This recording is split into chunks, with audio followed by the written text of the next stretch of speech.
I am S. Brinda, Department of Civil Engineering from Nehru Institute of Technology, Coimbatore. I am going to take about treatment of water in water supply engineering. The course objective of water supply engineering is understand the important concepts of good water supply system to a city or town or a village, to understand the need of conservation of rainwater and its applications, to understand the sources, effects, prevention and control measures of water pollution and its legislative aspects. This is the flowchart of water treatment process. Before we are sending the water to consumers, this is the treatment procedures. First, intake, and then pump house, and then sedimentation tank and coagulation, and then chlorination, and then filtration unit, and then water softening. Finally, it goes to overhead tank and at last to consumers. First, process of water treatment. First one is collection of water, where we are getting from the water, that is groundwater or above the ground level or below the ground level we are getting the water, and then screening and straining. Screening is the first process in water treatment, that is in floating materials we have to remove the floating materials from the water, and then sedimentation. Sedimentation, it means to remove the impurities in the water.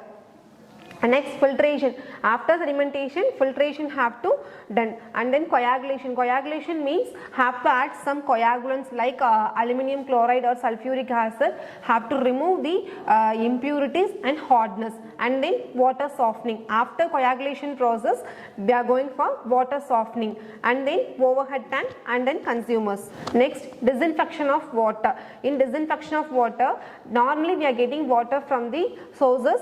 In that source we are directly we are getting the water, some impurities is there, so we have to remove that impurities before supply to the consumers. And then water treatment. Treatment for drinking water production involves the removal of contaminants from raw water to produce water that is pure enough for human consumption without any short term or long term risk of any adverse health effect. If we are supply the contaminated water, it will affect some health sources like cholera, dysentery and typhoid.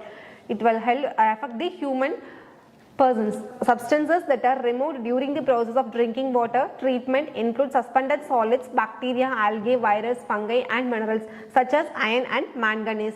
The processes involved in removing the contaminants include physical processes such as settling and filtration, chemical processes such as disinfection and coagulation, and biological processes such as slow sand filtration. In this in this topic, the course outcome is in insight to the structure of drinking water supply systems, including water transport, treatment and distribution, the knowledge in various unit operations and processes in water treatment, and ability to design the various function units in water treatment, and an understanding of water quality criteria, standards and their relation to public health, the ability to design and evaluate water supply project alternatives of basic of chosen criteria. Thank you.